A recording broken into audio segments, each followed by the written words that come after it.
The blood pressure pill on your kitchen counter is treating the number on the cuff. It is not fixing the reason the number got high in the first place. And every morning you swallow that pill, the reason gets a little worse, not a little better. You can feel it. Your morning reading scares you. Your doctor keeps adjusting the dose. Last visit, she added a fourth pill, and you asked her if this was ever going to end. She told you to cut salt and try to relax. You walked out of her office knowing nothing had changed. The internet is full of garbage about this. Box breathing to lower your pressure. Take some deep breaths and calm down. 4-7-8 breathing for hypertension. None of it works.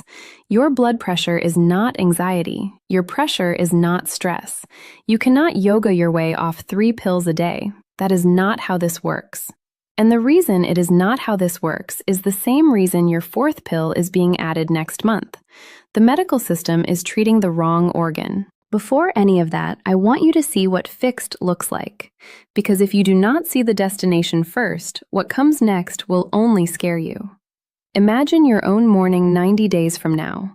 You sit up in bed, you take your pressure on the cuff sitting on your nightstand. The number is 15 points lower than it has been in 5 years. Not by 2 points, by 15. You print the log, you bring it to your doctor. She reads it twice. She looks up. She says, "I have never seen a reading like this from you. What did you do?" You tell her. She has never heard of it.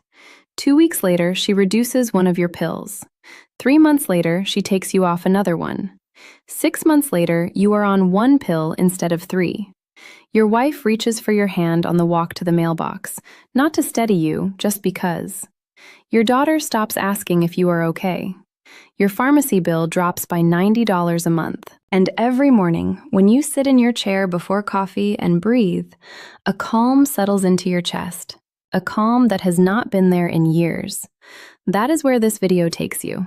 15 minutes a day, 1 chair, 1 breath, before coffee. There are 3 types of seniors watching me right now, and by the end of this video, you will know exactly which type you are. The first type is the senior who clicks away in the next 30 seconds. They keep their 3 pills, they keep their morning reading of 150. They accept that more pills are coming. In 2 years, their doctor adds a 4th. In 4 years, a 5th. The second type is you. Your pressure is still high or borderline despite 2 or 3 medications. The morning numbers scare you. You feel your heart racing the second the nurse straps the cuff on your arm. The reading comes back 20 points higher than it should be. You have read about breathing exercises before. Every video told you to take deep breaths without ever explaining how often, how long, or how slow. You tried it for 3 days, saw no change, and quit. Nobody told you the exact rhythm that mattered. Until tonight. The third type does 15 minutes a day at the exact rhythm you are about to learn, every morning before coffee for 8 weeks. Their pressure drops by 10 to 15 points. Their doctor reduces their medication. Their morning surge flattens. Their nervous system exhales for the first time in decades. By the end of this video, you will know exactly what is happening inside your nervous system right now. You will know why standard advice does not work. You will know why low-salt diets are not enough. You will know why a 4th pill makes things worse. You will know why the cuff at the doctor's office reads 20 points higher than the cuff at home. You will know the exact breathing rhythm, the exact ratio of inhale to exhale, the exact technique that drops your pressure within 15 minutes and keeps it dropping for the next 8 weeks. This is not theory. This is not yoga. This is neurology, and it works. But none of it works until you understand one thing. Your blood pressure is not controlled by your heart. Read that again. Your heart pumps the blood, yes, but the number on the cuff is controlled by a circuit in the back of your brain. The number that scares you in the morning. That number. A circuit you have never been told about. A circuit your cardiologist barely studied in medical school. A circuit that has been quietly going deaf inside you for 20 years. Right now, while you sit in your chair watching this, there are tiny sensors in the arteries on both sides of your neck.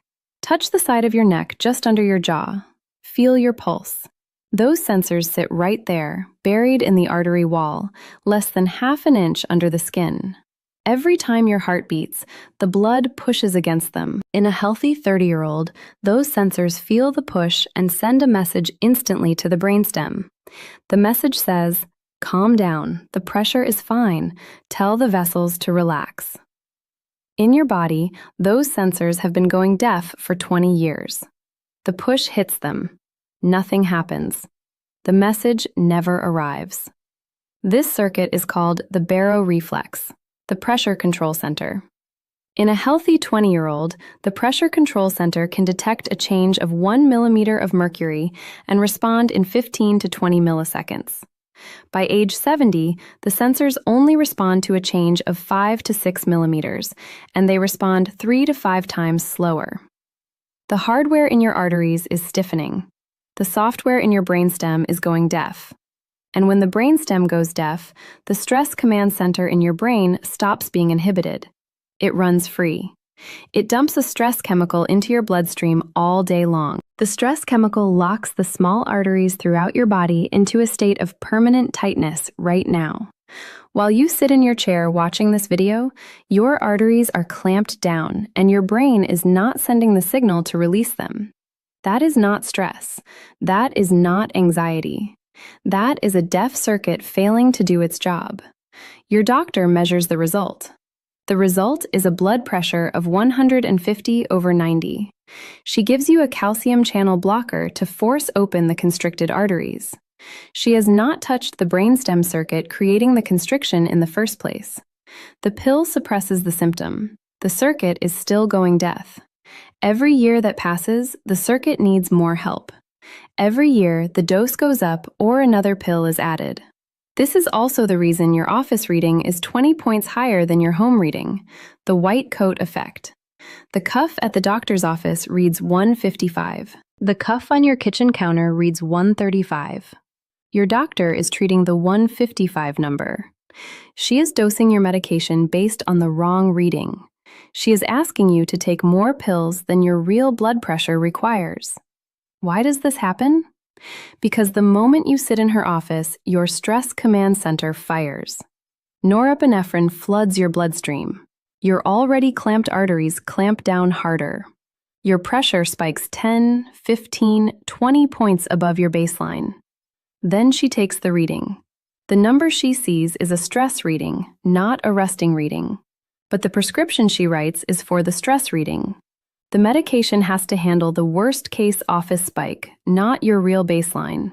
That is why you are on 3 pills when you only need 1. The breathing protocol fixes this directly. After 8 weeks of daily breathing, your pressure control center is no longer hyperreactive. The cuff at the office can no longer spike you by 20 points. The office reading and the home reading converge. Your doctor finally sees your real number. She reduces the medication because the data finally tells her the truth. Wesley was sitting where you are sitting 6 months ago, on 3 pills, watching a video just like this. Wesley was 71 years old, a retired electrical contractor from outside Macon, Georgia, on lisinopril and amlodipine and hydrochlorothiazide for 9 years. His pressure at home was usually 135/85. His pressure in his doctor's office was 160/95 every time. 2 months before he came to see me, his doctor added a 4th pill, atenolol, every other day. The doctor said, "We are getting somewhere now, Wesley." Wesley sat across from me in my office. He said, "Doctor, my wife told me I have to ask you something. I take 4 pills every morning. My kidneys are starting to slip on my last blood work. Am I just supposed to keep adding pills until something breaks?" Wesley's pressure control center had been going deaf for 20 years. Every doctor he saw added another pill. Never once did one of them ask about the circuit underneath. The portion of high blood pressure in seniors over 65 driven by this brainstem failure is 65 to 70%.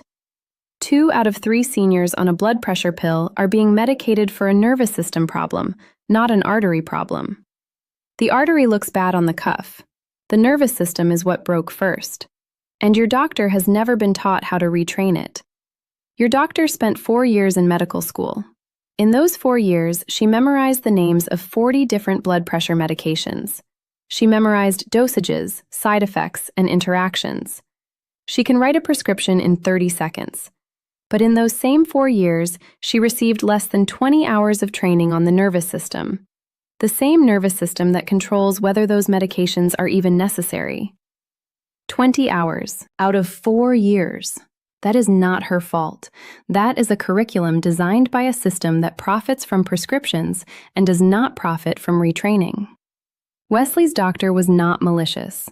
Wesley's doctor was trained the only way the system knows how to train doctors. 20 hours out of 4 years, 40 pill names, 0 hours on how to retrain the circuit. There is a second piece you need to understand. And what happens inside your body when these two pieces line up is the reason breathing at the right rhythm drops your pressure, faster than a pill. The longest nerve in your body runs from the brainstem down through your chest. It branches out to your heart, your lungs, your stomach, and your intestines. Doctors call it the vagus nerve, the calming nerve, because that is what it does. The calming nerve has 80,000 individual fibers. 80% of those fibers carry information from your organs up to your brain. Only 20% carry commands from your brain down to your organs. The calming nerve is a surveillance system. It tells your brainstem what is happening inside you, and your brainstem sends back commands to adjust. When the calming nerve fires down to your heart, it releases a calming chemical called acetylcholine directly onto the cells that control your heart rate. The cells are called the sinoatrial node. They sit in the upper right chamber of your heart. They are the natural pacemaker. They fire about 70 times a minute at rest to set your heart rate. When acetylcholine lands on those cells, they fire more slowly. Your heart rate drops. The calming chemical also slows the release of a kidney hormone called renin. Renin drives fluid retention and vessel constriction. Less renin equals less retained fluid. Less retained fluid equals less pressure inside your vessels. Strong calming nerve firing equals lower blood pressure. Weak calming nerve firing equals higher pressure. The math is that simple, and the math your cardiologist was never taught. Here is the part that changes everything. The calming nerve fires almost exclusively during one specific phase of your breathing, the exhale. During the inhale, the nerve is electrically silent. During the exhale, it fires. This is why your heart rate naturally speeds up slightly when you breathe in and slows down when you breathe out. Doctors have a name for this rhythm. They call it respiratory sinus arrhythmia, the breathing heart rhythm. In a healthy 30-year-old, the difference between the inhale heart rate and the exhale heart rate is 40 to 50 beats per minute of variability. In a healthy 70-year-old, it has dropped below 20. In a 70-year-old on 3 blood pressure medications, the variability is often below 10. The variability is the engine of the calming nerve. When the variability dies, the calming nerve dies with it. Your pressure climbs, the pills get added. The deafness gets worse. Wesley's calming nerve had not fired properly in a decade. His exhales were shallow and fast. He was breathing 16 times a minute without realizing it. His heart was getting a tiny squirt of the calming chemical instead of a full burst, and his pressure had nowhere to go but up. Count your breaths right now. Do not change them. Just count. 1 full breath in and out is 1. Count for 30 seconds and double it. Most seniors watching this video are breathing 15 times a minute or faster. That is 1 breath every 4 seconds. Your body's natural pressure rhythm cycles every 10 seconds. Your breathing rhythm is fighting the only rhythm that could lower your pressure. What happens when you stop fighting that rhythm and start matching it is the reason Wesley is not on a 4th pill today. The specific rate is 6 breaths per minute. 1 breath every 10 seconds, 4 seconds in through the nose, 6 seconds out through pursed lips. And that rate was not chosen randomly. That rate matches a hidden rhythm inside your cardiovascular system that almost no doctor has ever heard of. Your cardiovascular system has a built-in rhythm called the Mayer wave. The Mayer wave is a spontaneous oscillation in your blood pressure that happens at exactly 6 cycles per minute. 1 full wave every 10 seconds. This is the natural delay loop of the pressure control center. Your brainstem detects a pressure change. It sends a signal to your vessels. The vessels respond. The whole loop takes about 10 seconds. That 10-second loop creates a natural 10-second wave inside your arteries. The Mayer wave was discovered by a German physiologist named Siegfried Mayer in 1876. It has been confirmed in thousands of studies since. It is a fundamental rhythm of the human cardiovascular system, like the rhythm of your heartbeat, except slower. And it is running inside your body right now, whether you know it or not. Wesley was breathing at 16 breaths per minute. His Mayer wave was at 1 cycle every 10 seconds.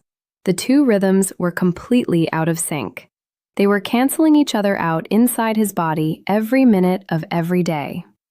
But when Wesley breathed at exactly 6 breaths per minute, 1 cycle every 10 seconds, his breathing rhythm matched his Mayer wave perfectly. The two rhythms aligned. They started amplifying each other. Researchers call this cardiovascular resonance. At resonance, the cyclical squeeze and release of your vessels reaches its maximum amplitude. Your pressure sensors get the strongest possible stretch signal. Your brainstem gets the loudest possible input. The circuit that had been going deaf for decades suddenly gets a signal so loud it cannot ignore it. Think of it like pushing a child on a swing. If you push at random times, the swing barely moves. If you push at exactly the right moment in each cycle, the swing goes higher and higher with very little effort. Your breathing is the push. The Mayer wave is the swing. 6 breaths per minute is the moment in the cycle where the push amplifies instead of cancels. This is not fringe science. This has been published in peer-reviewed medical journals for many years. Joseph and colleagues published a landmark study in the journal Hypertension in 2005. They tested this exact rhythm on patients with established high blood pressure. 15 minutes of breathing at 6 breaths per minute dropped systolic blood pressure by 15 millimeters of mercury. Not over 6 weeks, in 15 minutes. The same magnitude of drop you would expect from a maximum dose of amlodipine. Without the pill, without the side effects, from breathing alone. The diastolic pressure dropped by 9 points in the same 15 minutes. The Baroreflex sensitivity, the actual responsiveness of the deaf circuit, improved by 30% immediately and continued to improve over the 8 weeks of follow-up. In 2002, the Food and Drug Administration approved a medical device called Respirate for exactly this purpose. A small box with a chest strap that monitors your breathing and produces audio tones guiding you to 6 breaths per minute. The FDA cleared it because the evidence was overwhelming. Grossman and colleagues published the trial in the American Journal of Hypertension. Patients used the device 15 minutes a day for 8 weeks. Systolic pressure dropped 15 points and diastolic dropped 9, without changing their diet, without losing weight, without changing their medications. That reduction is mathematically equivalent to adding a maximum dose blood pressure medication. The device has FDA clearance, the evidence is published, and almost no senior in America has ever heard of it. Respirate is a one-time purchase. It generates no recurring revenue. It does not fit into a 10-minute reimbursable visit. The doctor would have to spend 15 minutes explaining a breathing rhythm. She does not have 15 minutes. Writing a prescription for losartan takes 30 seconds and is covered by Medicare. So the prescription gets written. The device stays invisible, and you stay on 3 pills. You do not need the device. The device is $600. A free app on your phone does the same thing. Any smartphone can run a paced breathing app for free with the same chime tones, the same 4/6 rhythm, the same 15-minute timer. The magic is in the timing, not the box. I read every comment on these videos.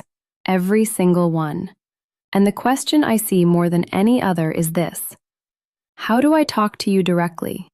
How do I ask about my specific medications, my specific morning numbers, my specific body? A video cannot do that. A video talks to everyone. It cannot talk to you. So I built one more way to reach you. Every day, I write an email. One email, and I send it to a small group of seniors who decided they wanted more than videos. In those emails, I go deeper. I answer questions, I respond to replies. When you write back to me, I write back to you. Not a team and not an assistant. Me. Senior Health Life Daily. The first link below this video is where you join. It costs nothing. You give me your email. Tomorrow morning, you will have a message from me in your inbox. And if you reply to it, I will see it and I will respond. 10 seconds and tomorrow we start talking. Now I want you to do the breathing with me. Right here, right now. Before I give you the full protocol, I want your body to know what this feels like. Put one hand on your upper chest. Put the other hand directly on your belly button. Sit up straight if you are not already. Feet on the floor. Now breathe in through your nose. Slow. Count to 4. 1, 2, 3, 4. Your belly should be pushing into your hand. The hand on your chest should not move at all. Now breathe out through your lips, pursed like you are blowing out a candle very slowly. Count to 6. 1, 2, 3, 4, 5, 6. Your belly falls away from your hand. Slow exhale, long. That was one breath. Do it again with me. In through the nose for 4. 1, 2, 3, 4. Hold for nothing. Out through pursed lips for 6. 1, 2, 3, 4, 5, 6. One more time. In, 2, 3, 4. Out, 2, 3, 4, 5, 6. If the hand on your chest moved any of those 3 times, you are doing it wrong. The chest hand stays still, only the belly moves. Most of you just felt the wrong hand move. That is the diaphragm sitting tight under your lungs, the big breathing muscle, the one that has been offline for years because you have been breathing with the small muscles in your neck and shoulders instead. Chest breathing creates exactly the wrong physiology for lowering blood pressure. It activates your stress nerves. It pulls the diaphragm into a state of permanent tension. The signal never reaches the calming nerve. The brainstem never registers the rhythm. The reason the exhale is 6 seconds and the inhale is 4 seconds is the calming nerve. The calming nerve fires only on the exhale. By making the exhale longer, you give the nerve a longer firing window. 6 seconds of the calming chemical flooding the cells that control your heart rate. Every single breath. 6 times a minute. For 15 minutes. 90 total floods of the calming chemical onto your heart. Your heart slows. Your pressure drops. The pressure control center registers the rhythm. The deaf sensors begin to wake up. You sit in a chair to do this, not lying down and not standing. Feet flat on the floor. Spine straight but not rigid. The inhale must be through your nose, never through your mouth. The nose slows the airflow and warms the air, which signals to your nervous system that you are safe, not in danger. The exhale must be through pursed lips, never through an open mouth.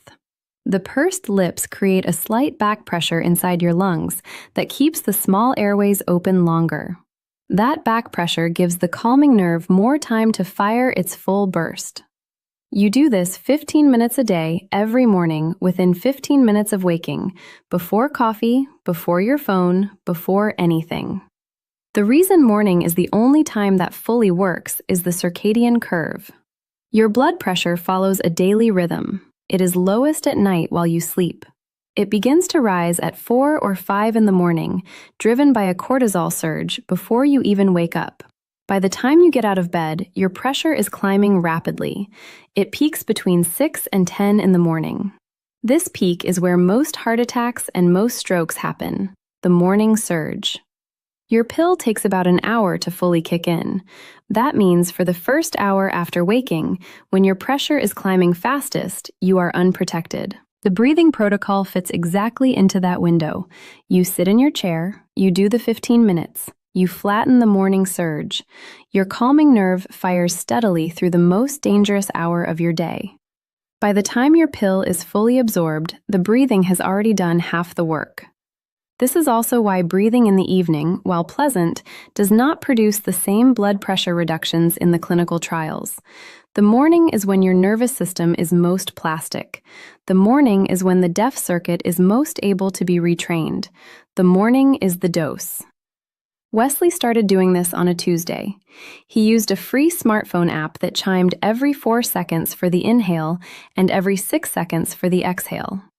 He sat in his recliner before coffee. He did 15 minutes. The first week, he felt nothing. He told me later he almost quit on day 5 because nothing was changing on the cuff. The second week, his morning pressure started dropping 2 or 3 points on some mornings. He kept going. By the end of week 4, his readings were averaging 128/80.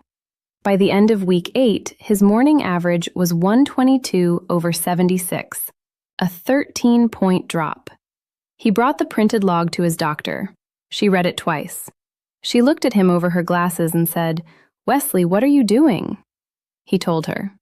His doctor reduced his amlodipine from 10 milligrams to 5. 6 months later, she reduced his lisinopril from 20 to 10. He is still on 3 pills, just at half doses. The 4th pill never got added. His kidneys stopped declining. His electrolytes stabilized. Wesley's wife sat across from me at the 8-week visit. She said, "Doctor, for 9 years I have watched that man sit in his chair before every appointment, his jaw tight, his hands in fists. This morning he made coffee. He sat in his recliner, he did his breathing, and when we got in the car, he turned on the radio. He has not turned on the radio before a doctor visit in 9 years." What happened to Pearl on day 14 is the reason most seniors fail at this. What happened on day 56 is the reason she did not. Pearl was 73 years old, a retired second-grade teacher from Tulsa, Oklahoma, on lisinopril and a low dose of amlodipine for 6 years. Her morning pressure was usually 142/86. She had given up on it ever being lower. She started the breathing on a Tuesday morning. She told me later she almost quit on day 5. Nothing was changing on the cuff. She had counted on her body responding faster, and it had not, and she felt foolish for trying. By day 14, the readings started dropping. 2 points one morning, 3 points the next. She told me she said to her cat, "Whiskey, it might be working." By the end of week 4, her readings were averaging 135/82, a 7-point drop. By the end of week 8, her morning average was 126/76, a 16-point drop. She brought the printed log to her doctor. Her doctor read it twice. She said she had never seen a senior reduce her own pressure by 16 points without changing her medication.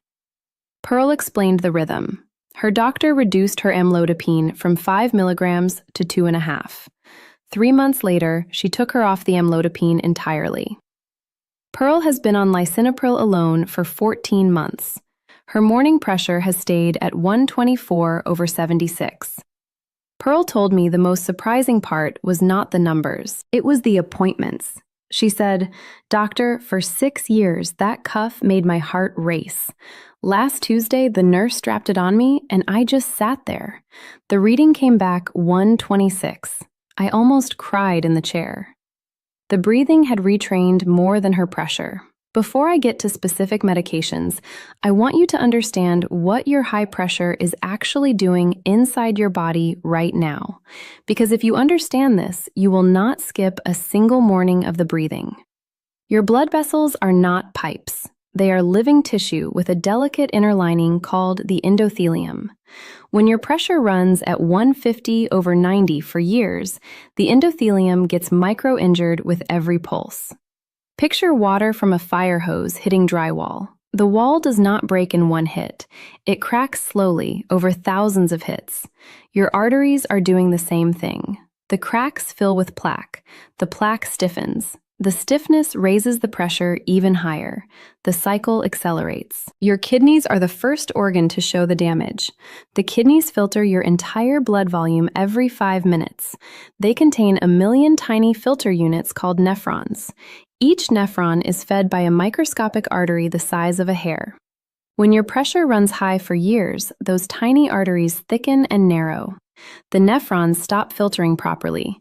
Your creatinine starts climbing. Your doctor calls it stage 2 kidney disease, then stage 3. By the time it shows up on blood work, you have already lost about 40% of your nephrons. You cannot get them back. You can only slow the loss. The breathing protocol slows the loss because lower pressure means less micro-injury to those hair-sized arteries. Your brain is the second organ. The arteries feeding your brain are the same size as the arteries in your kidneys. They take the same micro-injuries. The small ones in the deep parts of your brain are especially vulnerable. When they get damaged, you start to lose tiny patches of brain tissue. Doctors call these white matter lesions. They show up on brain scans as small, bright spots. They are silent at first. Then they start adding up. Memory slips. Word finding becomes harder. Balance gets worse. You blame it on age. It is not age. It is 40 years of 150/90 scratching the inside of your brain. Your eyes are the third organ. The retina is fed by arteries small enough that an eye doctor can see them through a dilated pupil. When your pressure is high, those arteries narrow and twist. An eye doctor can read your blood pressure history just by looking at your retinas. The damage to the retina arteries is a window into the damage happening everywhere else. This is what your pill is fighting against. And this is what the breathing protocol gives you that the pill cannot. The pill lowers the number on the cuff. The breathing rebuilds the circuit that controls the number on the cuff. The pill is treating the symptom. The breathing is treating the cause. Every morning you do the 15 minutes, you are not just lowering today's number. You are slowing the damage to your kidneys. You are protecting the small arteries in your brain. You are saving the nephrons you still have. You are saving the brain tissue you still have. Now I need to address some specific situations because the protocol does not work the same for everyone. What happens in the next section determines whether this works for you at full strength or reduced strength. Do not skip this part. If you are on a beta blocker right now, the protocol still works, but differently. Beta blockers like metoprolol, propranolol, atenolol, and carvedilol work by blocking the receptors on your heart that respond to your stress nerves. They prevent your heart rate from rising in response to stress. That is exactly why doctors prescribe them. But the block also prevents your heart rate from rising during the inhale phase of breathing. That rise is the engine of the breathing heart rhythm. If you are on a beta blocker, the protocol still works. Your blood pressure will still drop, but the heart rate variability piece will be muted. You will not feel the dramatic acceleration on the inhale and the deceleration on the exhale. The clinical results in beta blocker patients still show significant pressure reductions, just slightly smaller, roughly 10 points instead of 15 on average, still enough for your doctor to reduce a medication. If you are on an ACE inhibitor and you have developed a dry cough, the breathing protocol will be interrupted by coughing fits. The ACE inhibitors include lisinopril, enalapril, and ramipril. You will not be able to maintain the rhythm.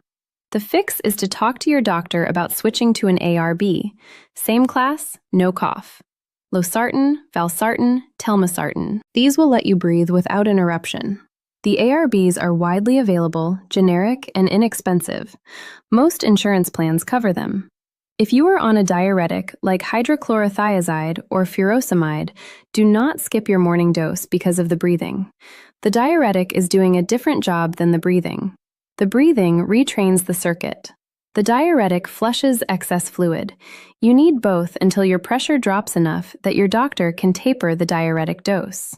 And there is one condition that will destroy this protocol entirely if you do not address it first: untreated sleep apnea. If you snore loudly, if you wake up gasping, if your spouse says you stop breathing in your sleep, if you wake up tired no matter how long you slept, get a sleep study before you start this protocol. Untreated sleep apnea causes your breathing to stop dozens or hundreds of times a night. Each stoppage is followed by a violent gasp. Each gasp creates a massive surge of stress chemicals. Each surge spikes your blood pressure. Over years, this destroys the pressure control center at a rate faster than any breathing protocol can repair it. You are training the circuit for 15 minutes a day and destroying it for 8 hours every night. The breathing will not work, and the pills will not work. The only thing that works is treating the apnea, usually with a CPAP machine. Once the apnea is treated, the breathing protocol works normally. Sleep apnea is the single biggest hidden cause of resistant high blood pressure in seniors. If your pressure has not responded to 2 or 3 medications, sleep apnea is one of the first things that should have been ruled out. There is also the question of caffeine, salt, and alcohol, because these 3 affect how well the breathing works during the 8-week retraining period. Caffeine after noon raises your evening pressure and disrupts the brainstem retraining at night. 1 cup of coffee in the morning is fine. 2 cups before 2 in the afternoon is fine. Coffee after 3 is sabotaging the protocol. Salt is more nuanced than your doctor told you. Sodium does raise blood pressure in roughly 40% of seniors. The other 60% are salt insensitive and can eat normal amounts without effect. But during the 8-week retraining, keep your sodium under 2,300 milligrams a day. Not because of the salt itself, because reduced sodium temporarily improves the responsiveness of the pressure control center. After your circuit is retrained, you can return to normal sodium intake. Alcohol is the worst. More than 1 drink a day raises your nighttime pressure, suppresses your calming nerve, and disrupts the brainstem retraining.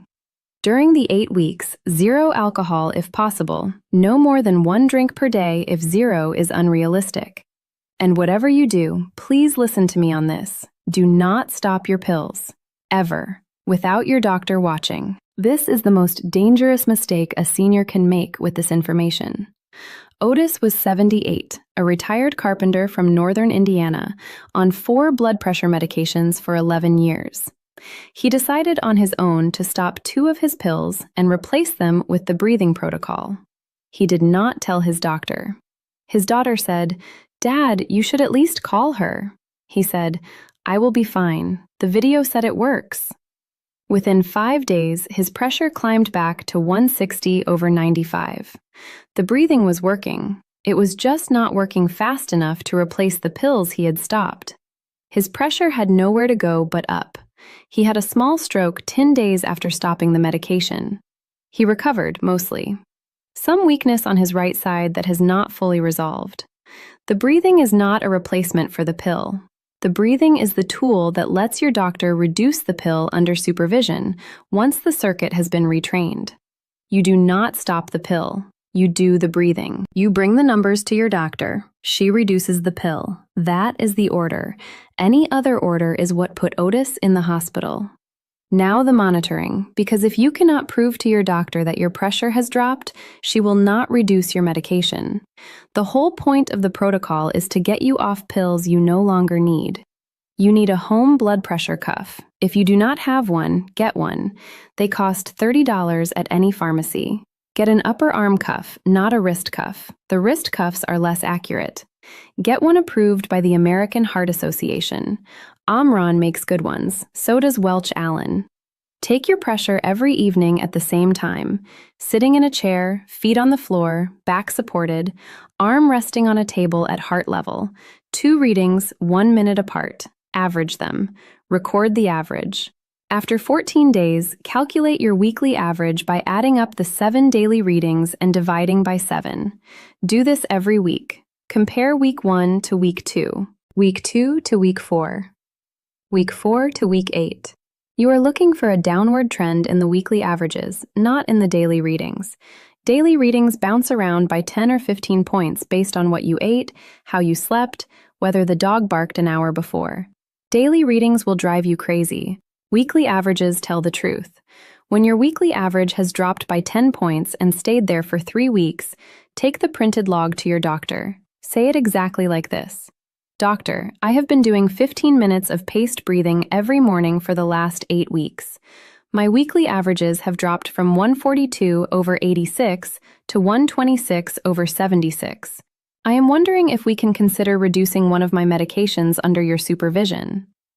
She will respect the specificity. She will respect the data. She will know what to do. She may want to repeat the reading in her office. She may want to order a 24-hour ambulatory monitor to confirm the drop is consistent. Both of these are reasonable. Cooperate with them. The supervised taper is the entire point. Most doctors, when shown a printed 8-week log with consistent readings, will reduce one medication. Not eliminate it, reduce it. The first reduction is usually a calcium channel blocker because those are easiest to taper. The second reduction, 3 to 6 months later, is often an ACE inhibitor or ARB at half dose. The diuretic, if you are on one, is usually the last to come off. You may end up on 1 or 2 medications instead of 3 or 4. You may end up on the same medications at half doses. You may, if you keep doing the breathing for a year, end up off pills entirely. That is rare, but documented. What is not rare is the reduction. The reduction is the standard outcome. Now think back to the start of this video. I told you there are 3 types of seniors watching. The first type clicks away and adds a 4th pill in 2 years. The second type meant to start the breathing and never did. The third type sits in a chair tomorrow morning at 6 in the morning before coffee and breathes for 15 minutes. That is the only difference. Not money, not age, not intelligence. One decision tomorrow morning. Pearl was not the third type the morning she came to my office. She became the third type when she sat in her recliner the next morning. Wesley was not the third type when his doctor added the 4th pill. He became the third type when he chose the breath instead. The question is which type you are. Not in theory. Tomorrow morning. If this video helped you, 3 things before you click away. Leave a comment with your morning blood pressure number and your current medication count. Not for me. For the next senior who finds this video in their feed. YouTube will see your comment and decide this video is worth showing to one more senior on 3 pills. One more senior who has never been told the truth. Your one comment could save someone's life. Send this video to the person you are thinking of right now. The one whose doctor keeps adding pills. The one whose home readings scare them every morning. The one who has stopped believing their pressure can ever be lower than it is now. Be the person who reaches them.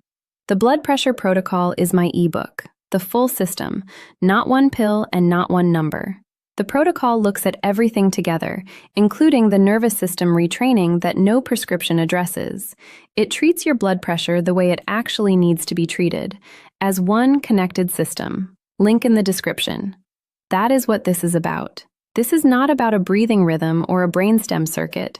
It is about the stairs you climb without counting, the walk to the mailbox where your wife reaches for your hand, and you do not pull away because you are afraid of losing your balance. The morning you wake up and your first thought is not which pill to swallow, but what to do with the day. 15 minutes. 1 chair. 1 breath. Tomorrow morning.